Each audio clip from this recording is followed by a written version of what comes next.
ìwọ ni kẹ́ni màmá ni tó ń gbé lókùnkùn tàfà sínú ìmọ́lẹ̀ àṣewọ̀ ìwọ ló pọ́n tó ròdò tó ta tó jà lọ́sàn gangan òbílẹ̀ jẹ́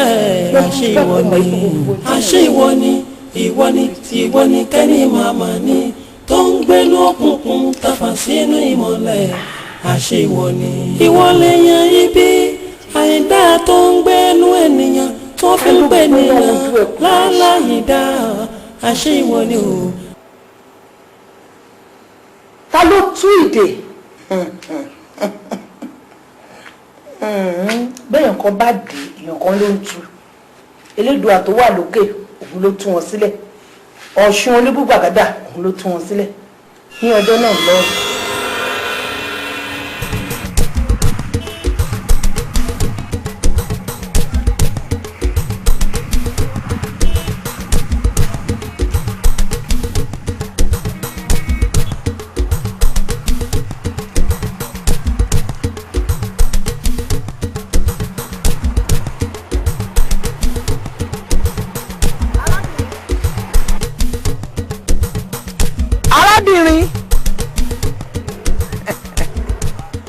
ọ̀rọ̀ tí èkó ló bá balẹ̀ sọ báyìí nílẹ̀ ń gbọ́ àwàsẹ́yìn báyìí ní tirẹ̀ padà wá arábìnrin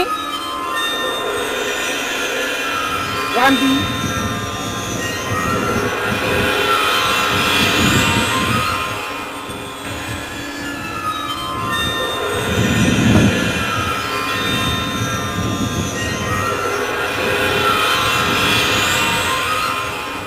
ń bọ̀ ló ń lọ.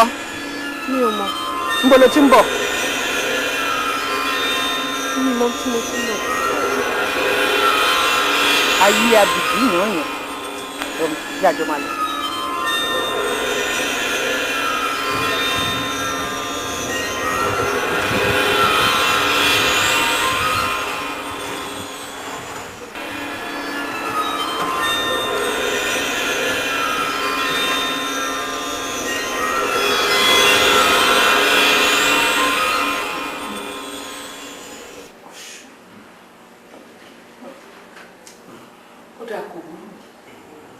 Ìyá ẹ bá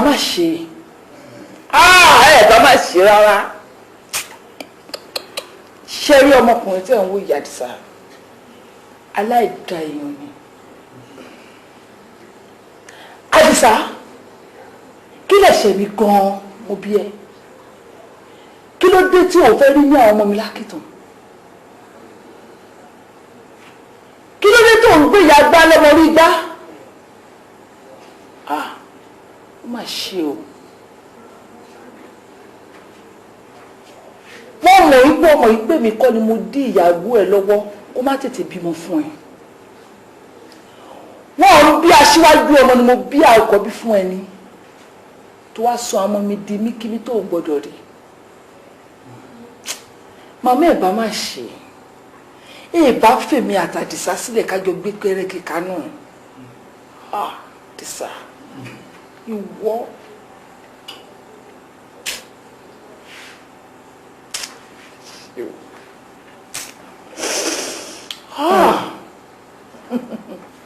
arábìnrin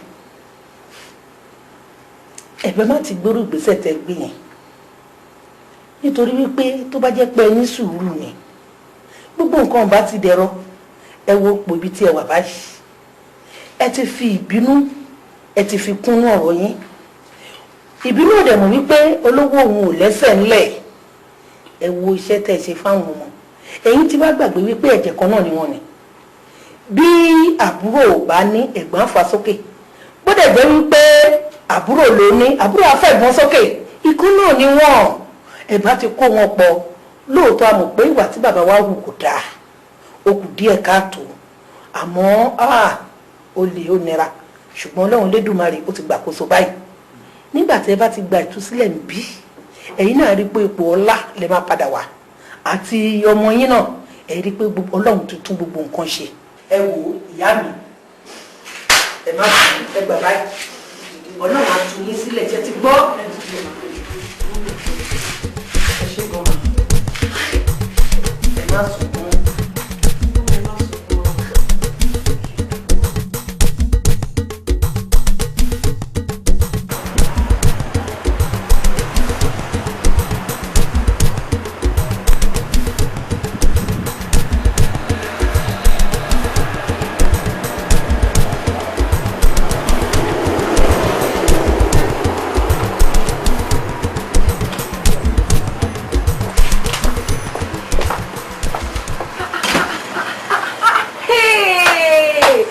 Fúnkẹ́, ó tọ́jọ́ mẹ́ta. Ibo ló gbà lọ láti jọ ẹ̀ tí mo ti ń wá ẹ̀. Ṣé rí nǹkan tẹ mẹ́nu bà yẹn? Long story ni. Long story. Okay o. Bẹ́ẹ̀ ni, ọ̀rẹ́ mi ń kọ̀. Ọ̀rẹ́ ẹ̀ ti kú. Ọ̀rẹ́ mi kú. Ó ti kú. Ìwọ ni o. Kí ló ṣẹlẹ̀? Ṣé bá ṣe kíní yẹn ó dẹ̀ wà successful? Wọ́n kúkú ṣe. But after 2 months, ó dẹ̀ give up. Ó kú. Ẹjọ́. Fúnkẹ́, ká lọ wọn. Ẹ̀gbọ́n ọ̀rẹ́ mi ni wọ́n. Ọ̀rẹ́ mi yẹn ó sick nígbà yẹn. Ó ní kidney problem. Ó wá nídìí donor. Mo wá. Ṣé ó ṣàlàyé nǹkan tó fẹ́ ṣe fún un? Bẹ́ẹ̀ni sà. O lè ti rẹ́dí àti ṣe. Everything. Ṣé wọ́n sọ fún ẹ pé kidney transplant ní nǹkan tó fẹ́ ṣe ṣá? Bẹ́ẹ̀ni sà. Wọ́n sọ fún mi. Ṣé mo ẹni tó sick yẹn ọ̀rẹ́ mi gidi ni. She's my very good friend. So mo ready láti donate fún sà. Ok. Ṣorí nǹkan tó máa ṣẹlẹ̀ ń sìn ni pé máa fún ẹ láwọn papers kan. O máa append signature ẹ síbẹ̀. After that, a máa admit ẹ, a place ẹ sí under observation. A lè mọ all necessary things to do.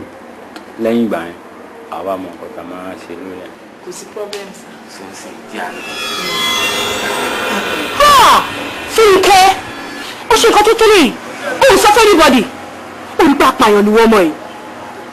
So bó ṣe wà yìí kíndìn kan ló gbé dúró. Kò ń pààyàn. Àǹtí, ẹ má bínú o. Ẹ má bínú. Kò sí nǹkan kan tó máa ṣe. Ẹ ṣọ́ ó máa wà òkè. Fúnkẹ́, kó tí mo tẹ̀ torí ẹ̀ ń wẹ̀ láti jọ ẹ̀. Èmi àti ẹ̀ ń lọ́rọ̀ tá a fẹ́ sọ. Ọ̀tún bá ráyè kó wá rí mi ńlẹ̀. Ó dàbọ̀.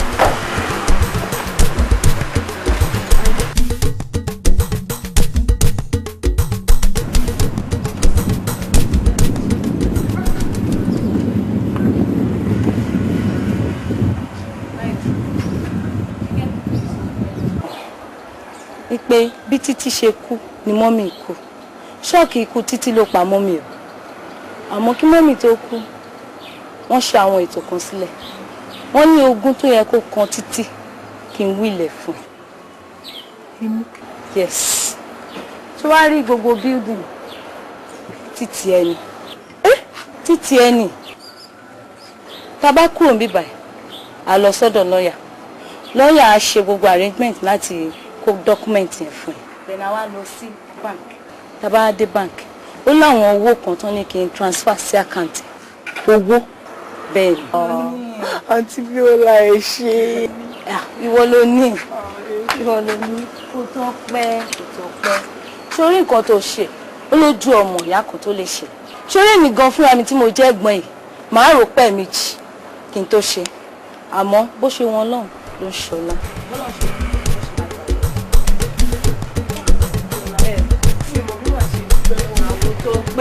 Sórí gbogbo nǹkan tá a ṣe fún ẹ